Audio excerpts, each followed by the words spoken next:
Howdy everyone. Today I'm going to take you on an exploration of superlative horology by examining the Rousseau Fleury, an exquisite timepiece.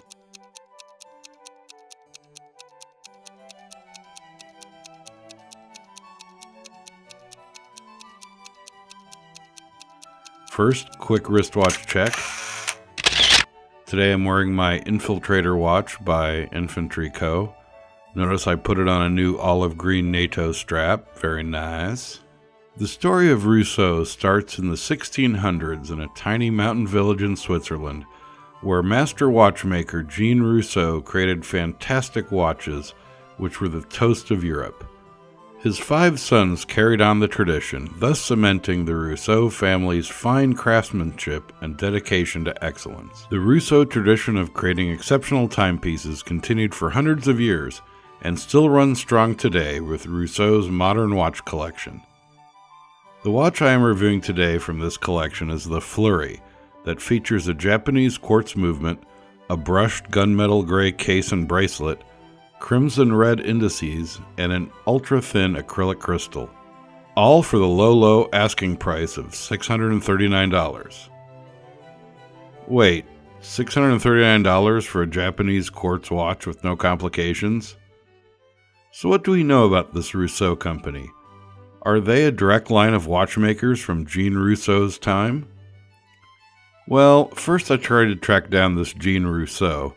The picture the Rousseau company has of him on their website looks to be taken directly from a Wikipedia article about a different Jean Rousseau 100 years later. Jean-Jacques Rousseau was a Swiss philosopher in the 1700s, not a watchmaker in the 1600s.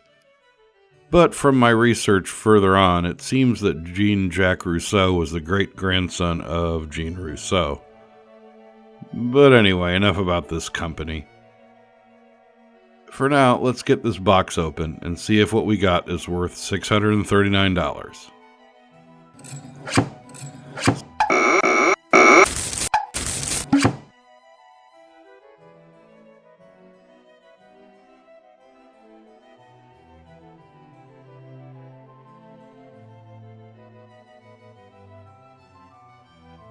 So yeah, I got 2 Rousseau watches, but only one little black bag and warranty card. When you pick up one of these watches, you realize how crappy they really are. The gunmetal finish looks like it will wear off within minutes of wearing it. The second hand does not line up with the indices, and the crystal seems to be made of the thinnest, cheapest acrylic that could be found. Also, I'm not sure what the bracelet is made of. My best guess is aluminum or tin. Whatever it is, the bracelet feels ridiculously cheap and rattly. I've seen better quality no-name watches at the Walmart clearance table. The white color of the hands actually contains some lume, but it's not very bright and fades quickly. Other than the color of the indices, both watches seem to be identical in every way. The back of the case claims it has a stainless steel back and a Japanese movement, which is no real great feat these days. Although not mentioned on the watch itself, the website claims 100-meter water resistance. But just looking at the fit and finish of these watches, I find this claim highly unlikely. I wouldn't trust wearing this watch while washing my hands, to be honest. The watch offers a signed deployment clasp and crown.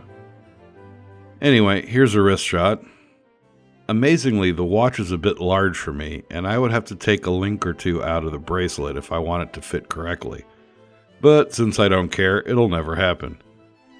Setting the time, you can notice quite a bit of jumpiness when you turn the crown. Not ideal, but I've seen worse. WatchBot, do you recommend these watches? Do not bother, the watches do. I hope you did not pay much for them. Thanks, WatchBot. Just think, for a few dollars more than the Rousseau's MSRP, you could buy something nice and full-featured like this Citizen Navihawk or a nice Seiko Diver. Now, of course, I don't think that anyone ever paid MSRP for a Rousseau watch, but I have seen them vary wildly in price. It seems they are frequently offered at great discount in places like eBay or the Home Shopping Network.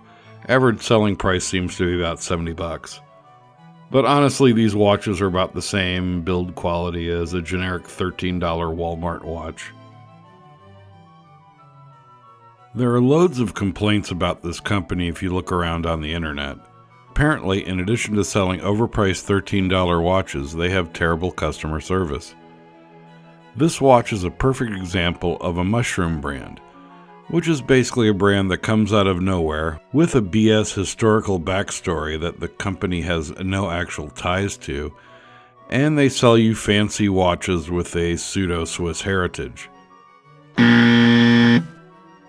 So if these watches didn't come from Switzerland, where did they come from? I bet Donald Trump knows. China. China. China. China. China. China. China. China. China. China. Fortunately, I only paid a bit over $6 for each of these watches, so I didn't get as badly ripped off as some. Anyhow, that's all I have this week. If you enjoyed my video, please like, comment, and subscribe to my channel. Thanks for watching.